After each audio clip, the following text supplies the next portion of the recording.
안녕하세요. 저는 엄마의 반대를 무릅쓰고 사랑 하나만 보고 결혼했다가 이제는 이혼을 결심한 30대 여자입니다. 예전부터 어른들 말을 잘 들어야 자다가도 떡이 나온다는 소리가 있죠. 정말 틀린 말 하나 아니더라고요. 엄마 말 안 들었다가 뼈저리게 후회하고 이제야 제정신으로 돌아왔습니다. 후회로 가득했던 제 결혼 생활에 관해 이야기해보려고 합니다. 제가 어렸을 적 우리 집은 지극히 평범한 집안이었습니다. 저희 아버지는 작은 중소기업에 다니던 평범한 직장인이었어요. 아버지의 벌이가 많지 않아 저희 엄마는 보험회사에 다니며 보험 설계 일을 하셨습니다. 처음 보험을 시작한 엄마는 주변 지인들에게 보험을 들어달라고 하기 미안해 들지 않아도 될 애꿎은 우리 가족들 보험을 왕창 가입하셨었죠. 운이 좋았다고 해야 하는 걸까요? 그렇게 2년 정도가 지나고 저희 아버지가 폐암에 걸리셨다는 걸 알았습니다. 6개월에 시한부 선고를 받았어요. 평소 부부 사이가 좋았던 터라 엄마는 보험회사도 그만두고 아버지 병 간호에만 매달리셨습니다. 극진한 엄마의 정성에도 아버지는 6개월을 넘기지 못하셨고 한동안 엄마가 아주 힘들어했습니다. 그때 저는 너무 어려서 엄마를 위로하는 방법도 엄마의 마음에 공감해 줄 수도 없었던 것 같아요. 지금 생각해보면 너무 후회됩니다. 그렇게 엄마가 힘들어할 때 조금이라도 옆에 있어줄 걸 왜 그러지 못했나 하는 생각으로요. 그렇게 한동안 힘든 시간을 보내던 엄마는 저희 두 남매를 보고 다시 힘을 내셨습니다. 저희를 먹여 살려야겠다는 생각에 낮에는 다시 보험회사 설계 일을 하시고 밤에는 부동산 투자 공부를 하셨습니다.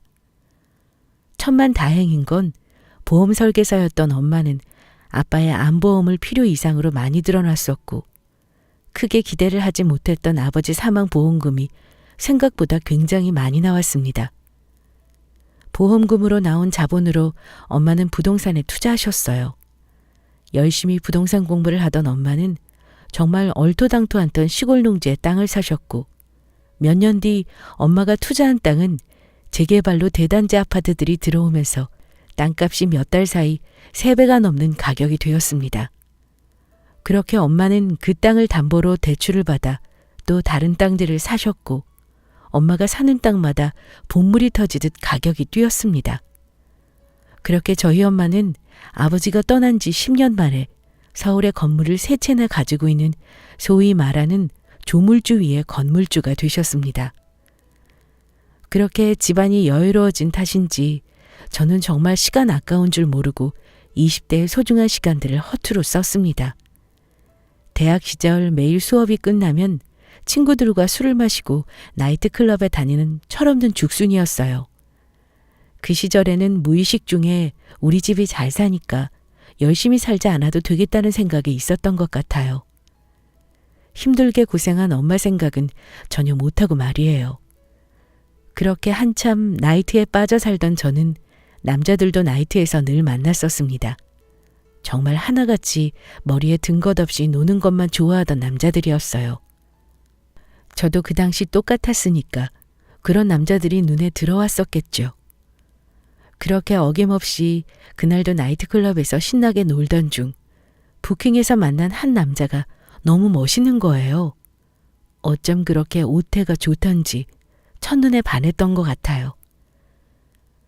정말 남자 보는 눈도 어쩜 그렇게 없었는지 마냥 저는 옷태가 좋은 남자를 좋아했던 것 같아요. 다행인지 불행인지 그 남자도 저에게 관심이 있었고 저희 둘은 연락처를 주고받게 되었습니다. 정말 그날로 다시 돌아가 그 철없던 저에게 말해주고 싶네요. 야, 남자 보는 눈도 지지리도 없는 이 모지라. 그 남자 아니야. 어서 돌아가. 라고 말이에요. 그렇게 집으로 돌아와 밤새 연락을 주고받은 저희는 다음날 만나게 되었고 그 사람이랑 노는 시간들은 꽤나 재미있었어요. 처음으로 나이트클럽보다 재미있는 게 생겼던 거죠. 그렇게 저희 둘은 유흥을 끊고 둘이 매일 만나 밥 먹고 영화 보고 술 마시고 여느 커플들과 같은 연애를 시작하게 되었습니다. 왜 그때는 그렇게 떨어지기 싫었는지 대체 이 찌질이가 무슨 매력이었을까요? 연애 때도 다정다감하지도 않고 정말 나쁜 남자였어요. 매일 약속 시각에 늦고 왜 늦었냐고 물어보면 미안하고 대충 어물쩍 넘겨버리더라고요. 아, 그때 빨리 콩깍지가 벗겨졌었어야 했는데 말이에요. 생각해보니까 데이트할 때 데이트 비용도 대부분 제가 냈더라고요. 꼭 비싼 거 먹을 때는 제가 내고 떡볶이 칼국수 같은 싼 거 먹을 때는 꼬깃꼬깃 돈 꺼내서 지가 내고 말이에요. 근데 그때 남자친구가 사주던 떡볶이가 그렇게 귀하게 느껴지고 맛있었어요. 그렇게 6개월쯤 연애를 했을 때 집 앞에 저를 바래다 주던 남자친구를 엄마가 우연히 보게 되었습니다. 안녕하세요. 지연이 남자친구 남건우라고 합니다. 덜덜 떠는 목소리로 저희 엄마한테 첫인사를 하더라고요. 네가 지연이 남자친구니? 그래, 지연이 바래다줘서 고맙다. 너도 얼른 들어가고. 엄마는 왠지 못마땅한 눈치로 인사를 받아줬어요. 그때 저는 그런 엄마한테 화를 냈습니다. 엄마, 왜 건우 보고 반갑게 인사 안 해줘? 건우가 민망했을 거 아니야. 아이고, 지랄해라. 여자가 좀 튕기기도 하고 그래야 남자가 좋아하는 거야, 지지배야. 주말에 집에 데리고 와, 밥 해줄 테니까. 혼낼 줄 알았던 엄마는 어쩐 일로 남자친구를 집으로 데려오라고 했어요. 그래서 정말 주말에 남자친구를 데리고 집에 왔습니다. 상다리가 부러지게 밥을 차려준 엄마는 밥 먹는 내내 남자친구에게 질문했어요. 아버지는 뭐 하시고? 그게... 남자친구는 당황하며 한참을 말을 못하더니 대답했어요. 아버지는 지금 경비 일하십니다. 그걸 뭘 그렇게 어렵게 말하나. 날 추운데 힘들게 일하시겠네. 어머니는 뭐 하시고? 그게... 어머니는 그냥 주부세요. 그렇구나. 차린 거 없지만 많이 먹어. 한참을 먹고 있는데 엄마는 또 질문했어요. 건우는 나중에 뭐가 되고 싶은가? 갑자기 먹다가 목이 맸는지 한참을 기침을 해대며 곤란해했습니다.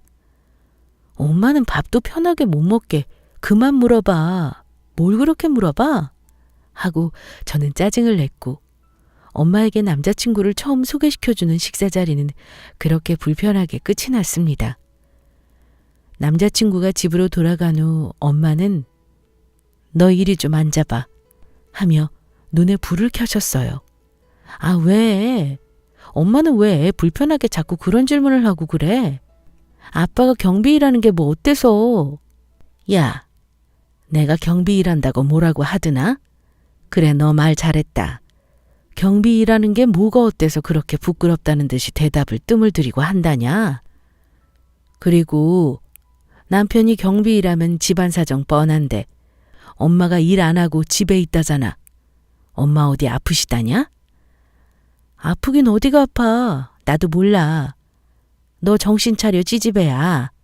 여자나 남자나 서로 잘못 만났다가 인생 삐뚤어지는 거야. 적당히 연애만 해라 너. 혹시나 진짜 상상도 하기 싫지만 애가 져서 결혼한다는 둥 헛소리 하기만 하면 호적에서 파버릴 테니까 그런 줄 알아? 제 남자친구가 건강한 생각을 가진 건실한 청년은 아니라는 게 어른인 엄마 눈에는 보였겠지요. 그렇게 남자친구가 엄마를 만난 후에 저도 문득 남자친구 집이 궁금해졌습니다. 나도 너희 부모님께 인사드리고 싶어 라고 선언을 했고 남자친구 반대에도 저는 남자친구 집에 쳐들어갔습니다. 그렇게 남자친구 부모님과 처음 만나게 되었어요.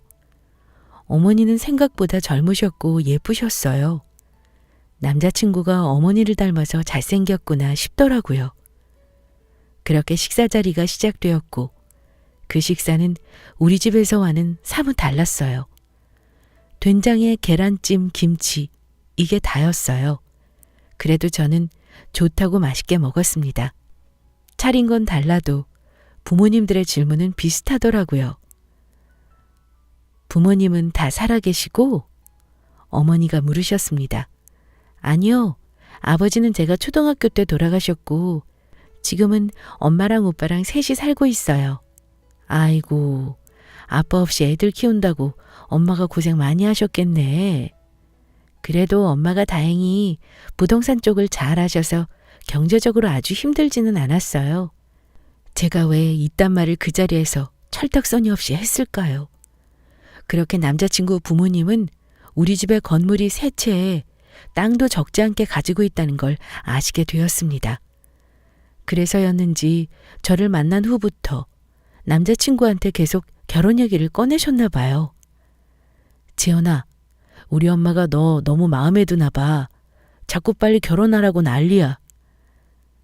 아직도 남자친구한테 콩깍지가 안 벗겨졌던 저는 결혼 얘기를 들으니 너무 설렜습니다. 얼른 결혼이 하고 싶었어요.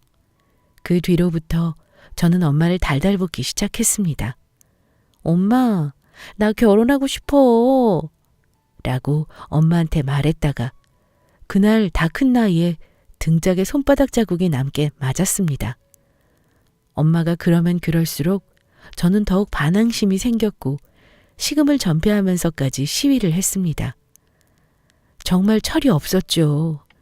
그때는 남자친구랑 결혼해서 잘 살 자신이 있었어요. 엄마한테 결혼 허락 안 해주면 나 정말 죽어버릴 거라고 막말까지 하는 불효녀였습니다. 그렇게 몇 날 며칠을 밥도 안 먹고 죽겠다며 눈물바람 콧물바람으로 보내고 결국 자식 이기는 부모 없다더니 저희 엄마도 어쩔 수 없이 결혼을 허락해 주셨습니다. 단 조건은 결혼 후 엄마에게 경제적으로 도움받지 않는다는 거였어요. 그렇게 저희는 결혼하게 되었습니다. 신혼집을 마련하기 어려워 저희는 친정집에서 신혼생활을 시작했습니다. 아직 변변한 직장을 구하지도 못했고 자리 잡을 때까지 엄마에게 신세를 지기로 했지요. 결혼 후 경제적 도움을 못 준다던 엄마는 딸이 걱정됐는지 집을 선뜻 내어주셨어요. 주택이라 2층을 저희가 써서 크게 불편하지는 않았어요. 문제는 결혼을 하고 나서부터 시작이 됐습니다. 시어머니는 엄마랑 같이 사는 저희 신혼집에 자주 오셨습니다. 그러면서 저희 집을 마치 어머니의 집인 것처럼 생활하셨어요. 오시면 저희 신혼집인 2층도 아니고 1층에 내려가 온종일 죽치고 안 가시는 거예요. 저희 엄마는 사회생활을 하시는 분이니 낮에는 거의 집에 안 계시고 오빠는 저희가 결혼하면서 회사와 가까운 곳으로 분가를 했거든요. 그런 어머니 행동이 너무 무례하게 느껴졌지만 제가 나서서 뭐라고 할 수는 없었어요. 욕실 욕조에 물을 받아놓고 거품 목욕을 하시기도 하고 집에 가실 때는 꼭 저희 집 냉장고에 있는 고기며 과일 같은 거를 싸가지고 가셨습니다. 너무 어이가 없었지만 저는 엄마가 그렇게 반대하는 결혼을 했고 엄마에게 이런 모습을 알려주고 싶지 않았습니다. 잘 사는 모습 보여서 엄마가 걱정했던 게 틀렸다 보여주고 싶기도 했던 것 같아요. 아무튼 어머니의 그런 행동들은 반복되었고 그러던 어느 날 시아버지가 빙판길에 넘어져 입원을 하시게 되었어요. 아버지가 입원하시자 어머니는 저에게 대놓고 노골적으로 말씀하셨어요. 지연아, 우리가 먹고는 살아야 되는데 아빠가 저 몸으로 일을 갈 수도 없고 어쩐다니. 상황이 이러니까 가족들이 서로 도우면서 살아야지. 그게 가족 아니니? 네가 엄마한테 말씀 좀 잘 드려봐. 너무 짜증났어요. 안 그래도 없는 시댁이고 엄마 집에 얹혀 사는 것도 미안한데 이런 얘기까지 해야 한다니 입이 떨어지지 않았죠. 하도 닥달하는 시어머니 때문에 어쩔 수 없이 엄마에게 얘기했습니다. 엄마, 아버님이 일하다가 넘어져서 다쳤어. 그래서 지금 입원해 계시다네. 얘기하면서 저도 모르게 너무 짜증이 나기도 하고 엄마한테 미안해서 눈물이 나는 거예요. 제가 우는 걸 보고 엄마는 제 마음을 다 안다는 듯 저를 위로했습니다. 지연아, 너무 애쓰지 마. 사람 사는 거 다 거기서 거기야. 네가 남서방이랑 소소한 행복 느끼면서 잘 살면 되는 거야. 너무 부담 갖지 마. 힘들 때 서로 돕는 게 가족이지. 이거 얼마 안 되지만 그래도 아버님 퇴원하실 때까지 생활비는 쓸 수 있을 거야. 어머니 갖다 드려. 늘 저에게 뼈 있는 말만 하던 엄마였는데 이렇게 말해주니 너무 감사했어요. 엄마가 주신 봉투 안에는 500만 원이라는 거금이 들어있었습니다. 사실 아버님이 크게 다친 것도 아니고 병원에서도 입원을 안 시켜준다는 걸 어머님이 검사해봐야 한다면서 우겨서 입원한 거거든요. 그러니 더 그 돈이 갖다 주기 싫었던 것 같아요. 그래도 어쩌겠어요. 엄마가 싸준 전복죽이며 과일을 바리바리 싸들고 저는 병원으로 갔습니다. 엄마가 이거 어머니 가져다 드리래요. 아버님 빨리 쾌차하시면 좋겠다고 전해드리라고 했어요. 그렇게 저는 시어머니한테 500만 원을 전달했어요. 아니 뭘 또 이런 걸? 하며 그 자리에서 봉투를 꺼내본 시어머니의 반응이 가관도 아니었습니다. 아니, 너네 엄마는 그렇게 큰 건물도 3채씩이나 가지고 있다는 사람이 이렇게 손이 작아서야 쓰겠냐? 아빠 병원비에 우리 생활비에 이 돈으로 어떻게 감당을 하라고 생각도 없으시지. 우리를 이렇게 무시해도 되는 거냐고 대체. 황당해서 아무 말도 못하고 네? 라고 묻자 저를 보고 아차 싶었는지 아니 내가 지금 아빠 때문에 예민해서 그래. 너무 신경 쓰지 마라. 하더라고요.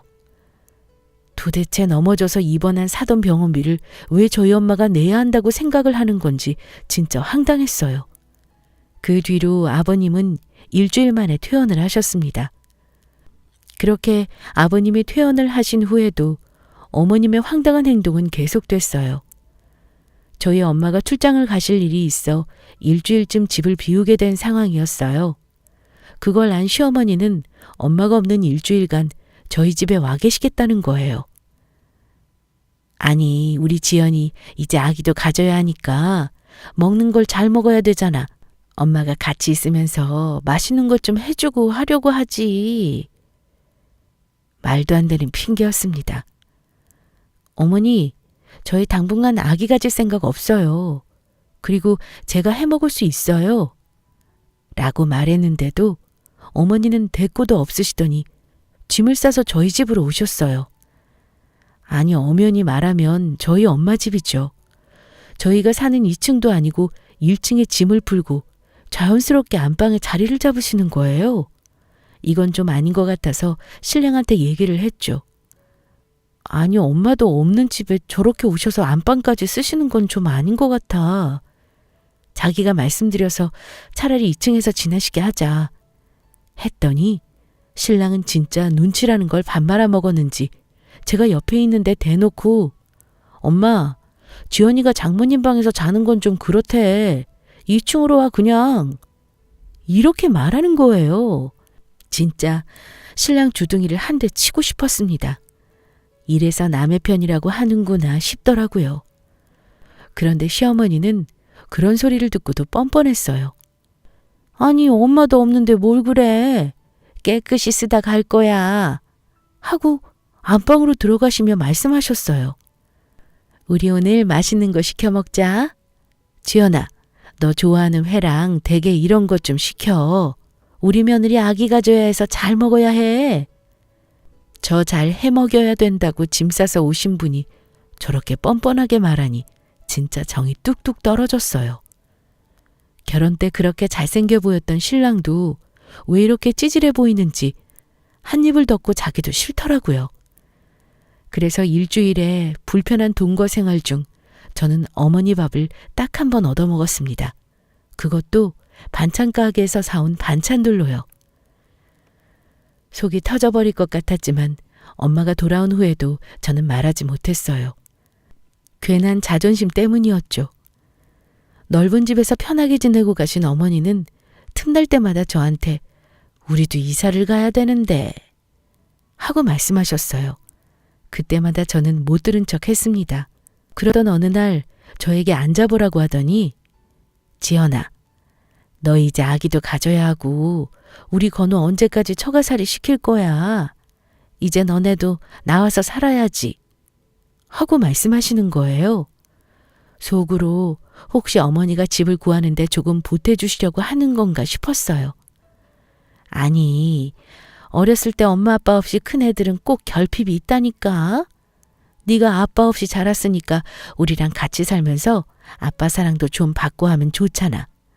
엄마한테 얘기해서 조금만 보태면 이 집 팔고 더 넓은 집으로 이사 갈 수 있지. 이런 되도 않는 황당한 말을 듣고 있을 때 제 핸드폰이 울리더라고요. 친오빠였어요. 왜? 하고 전화를 받자 오빠의 오열하는 소리가 들렸어요. 무슨 일이 있구나 직감한 저는 계속해서 물었죠. 왜 그래 오빠? 무슨 일이야? 지연아, 엄마가 지금 병원에서 연락을 받았는데 엄마가 위험하대. 우리 병원이니까 너도 얼른 와. 전화를 끊고 엄마를 외치며 헐레벌떡 뛰어나와 신랑이랑 함께 병원으로 향했어요. 병원에 도착해서 엄마를 찾는데 의사들이 한 환자를 둘러싸고 정신없는 모습이었어요. 설마 우리 엄마는 아니겠지? 떨리는 몸으로 한 걸음 한 걸음 옮겼고 저는 주저앉고 말았습니다. 저희 엄마였어요. TV에서나 보던 심장박동을 알려주는 기계가 삐 하는 소리를 내고 있었고 엄마는 눈을 감고 있었습니다. 엄마 손은 아직도 따뜻한데 믿기지가 않았어요. 아직 따뜻한 엄마의 손을 잡으니 엄마와의 기억이 파노라마처럼 지나갔어요. 그런데 왜 엄마한테 잘못했던 기억들만 떠오르는지 견딜 수가 없었습니다. 엄마 안 돼. 엄마가 지금 이렇게 가면 나 어떻게 살라고 그래. 엄마 일어나. 일어나라고. 제 비명에도 엄마는 일어나지 않으셨습니다. 그렇게 장례를 치르고 아직 마음이 너덜너덜한 저는 한동안 아무것도 할 수 없었습니다. 그 좋은 핑계를 덥석문 저희 어머니는 네가 이렇게 힘든데 내가 네 옆에 있어줘야지 어디를 가겠니?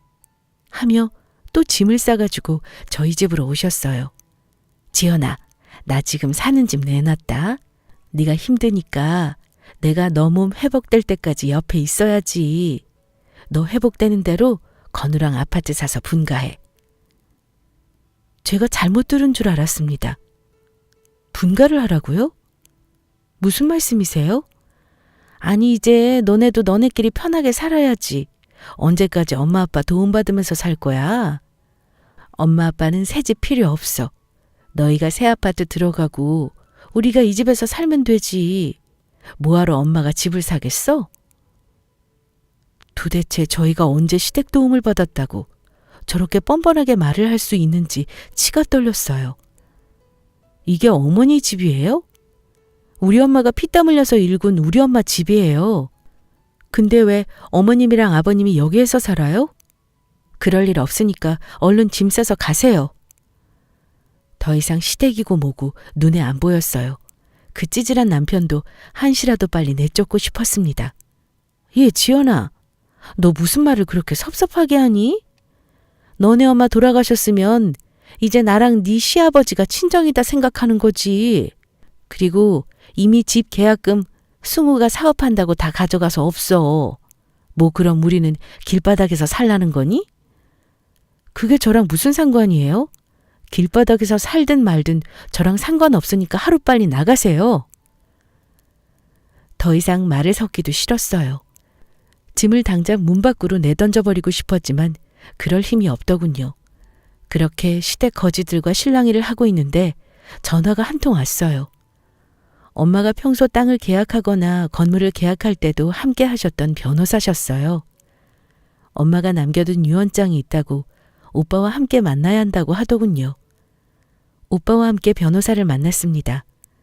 변호사가 보여준 엄마의 유언장에는 오빠와 제게 쓴 엄마의 편지도 함께 있었어요. 지연아, 재우야, 엄마는 아빠 없이 너희를 키우면서 너무 힘들었는데 정말 많은 분들의 도움을 받았단다. 그런 도움들이 없었다면 엄마가 너희들을 키울 수 없었을 거야. 늘 엄마가 가진 이 모든 건 엄마의 것이 아니라고 생각하며 살았단다. 주변을 둘러보면 정말 먹지 못하고 입지 못하는 힘든 아이들이 많아. 엄마는 그런 아이들에게 기회를 주고 싶어. 엄마의 이런 뜻을 너희들도 존중해 줄 거라 믿는다. 엄마는 우리 지연이랑 재우가 스스로도 자신들의 길을 헤쳐나갈 수 있다고 생각해. 엄마 아들, 딸은 충분히 그럴 능력이 있는 아이들이니까. 엄마 아들, 딸로 태어나줘서 정말 고마웠고 사랑한다. 유언에는 오빠와 저 1억 원씩을 제외한 모든 엄마의 재산은 불우한 아동들을 위해 쓰일 수 있게 되었어요. 편지를 본 오빠와 저는 한참 동안 엄마를 그리며 울었습니다. 그리고 엄마가 너무 자랑스러웠어요. 제 철없던 지난 날을 반성하며 저는 엄마를 존경했습니다. 엄마가 떠나고 너무 힘들었지만 의지가 생겼어요. 엄마처럼 훌륭한 분이 제 엄마라는 게 너무나 뿌듯했습니다. 그리고 저도 엄마처럼 누군가에게 도움이 되는 사람이 되어야겠다고 생각했습니다. 집으로 돌아오자 엄마의 유언이 궁금했던 시댁 식구들과 마주했습니다. 아직도 안 가셨어요? 지연아, 너 힘든 거 아는데 시어머니한테 너무 심한 거 아니니? 그래, 엄마 유언에는 뭐라든 그래도 재산이 오빠한테 조금 더 갔지? 진짜 황당해서 대꾸도 하고 싶지 않았어요. 조용히 엄마의 유언장과 함께 이혼 서류를 내밀었습니다. 이 집 비워줘야 하니까 당장 나가세요. 유언장을 본 어머니는 기가 차자는 듯 말했어요. 이혼은 무슨 이혼이야? 아니 어떻게 엄마라는 사람이 애들을 거지꼴로 만들고 갈 수가 있냐? 이건 소송해야 해. 어머니 아직도 상황 파악이 안 되세요? 나가시라고요. 친오빠에게 전화를 걸어 와달라고 했어요. 상황 설명을 하고 시댁 짐을 싸서 냅다 문 밖으로 내동댕이 쳐버렸습니다. 전전긍긍하던 시댁 식구들은 반지하 월세를 구해서 들어갔더라고요. 그 후로도 한참 동안 시어머니는 제게 도와달라며 애걸복걸 하셨습니다. 도와드릴 수도 없었고 그러고 싶지도 않았습니다. 더 이상 이 거지 같은 시댁 식구들이랑 엮이고 싶지도 않았어요. 허우대만 멀쩡한 남편이랑 깔끔하게 이혼했어요. 어린 나이에 이혼이라는 것에 조금 망설이기도 했지만 제 앞날에 전혀 도움되지 않고 걸림돌만 될 것 같은 남편도 버리기로 했습니다. 지금 저는 철없던 제 지난 시절을 반성하며 부동산과 회계 공부를 하고 있어요. 언젠가 저도 꼭 성공해서 여유가 생기면 꼭 엄마처럼 남들을 도우며 살고 싶네요. 긴 글 들어주셔서 감사합니다.